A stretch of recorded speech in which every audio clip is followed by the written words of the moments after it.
दोस्तों 14 अक्टूबर 2022 मतलब आज ही ओबरॉय रियल्टी ने अपने क्वार्टर 2 के फाइनेंशियल रिजल्ट को पब्लिश कर दिया है। तो चलिए हम लोग इस रिजल्ट को देखते हैं और समझने की कोशिश करते हैं कि रिजल्ट कैसा है। ये इस क्वार्टर का कंसोलिडेटेड फाइनेंशियल रिजल्ट है और यहाँ सारे फिगर लैक्स में बताए गए हैं। मैं आपको फिगर्स को करोड़ में कन्वर्ट कर बताऊंगा except earning per share. Quarter 2 में revenue from operation 688 crore 59 lakh है, जो प्रीवियस क्वार्टर में ये 913 करोड़ 11 लाख था और प्रीवियस ईयर के क्वार्टर 2 में ये 754 करोड़ 25 लाख था। तो रेवेन्यू फ्रॉम ऑपरेशंस में ईयर ऑन ईयर बेसिस पर लगभग 9% की गिरावट हुई है और अगर हम लोग क्वार्टर ऑन क्वार्टर देखें तो ये 24.6% गिरा है। क्वार्टर 2 में टोटल इनकम 711 करोड़ 79 लाख है, जो प्रीवियस क्वार्टर में ये 934 करोड़ 81 लाख था और प्रीवियस ईयर के Q2 में ये 768 करोड़ 52 लाख था। तो ईयर ऑन ईयर बेसिस पर टोटल इनकम में 7.4% की कमी हुई है और अगर क्वार्टर ऑन क्वार्टर देखें तो ये 24% गिरा है।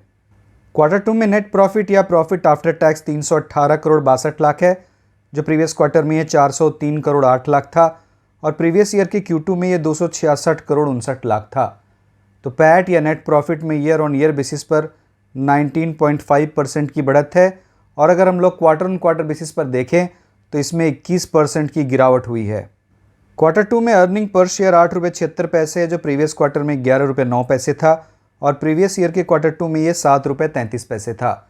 तो EPS में ईयर ऑन ईयर बेसिस पर 19.5% की बढ़त है, लेकिन क्वार्टर ऑन क्वार्टर बेसिस पर ये 21% गिरा है। क्वार्टर 2 में कंसोलिडेटेड एबिटा 310 करोड़ 44 लाख है, जो प्रीवियस क्वार्टर में ये 492 करोड़ 17 लाख था और प्रीवियस ईयर के क्वार्टर 2 में ये 373 करोड़ 14 लाख था। तो एबिटा में ईयर ऑन ईयर बेसिस पर लगभग 17% की कमी हुई है और अगर क्वार्टर ऑन क्वार्टर बेसिस पर देखें तो एबिटा 37% गिरा है।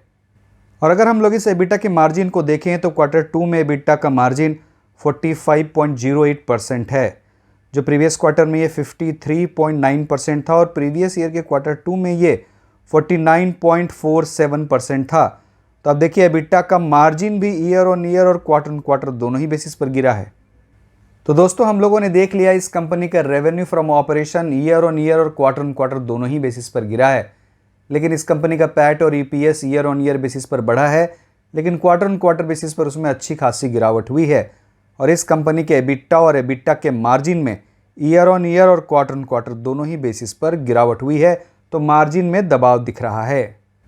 तो मेरे हिसाब से इस कंपनी के क्वार्टर 2 का रिजल्ट कोई खास नहीं है।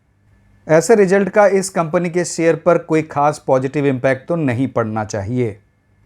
तो दोस्तों इस वीडियो में इतना ही। अब आपसे अगली वीडियो में मुलाकात होगी। बहुत बहुत धन्यवाद।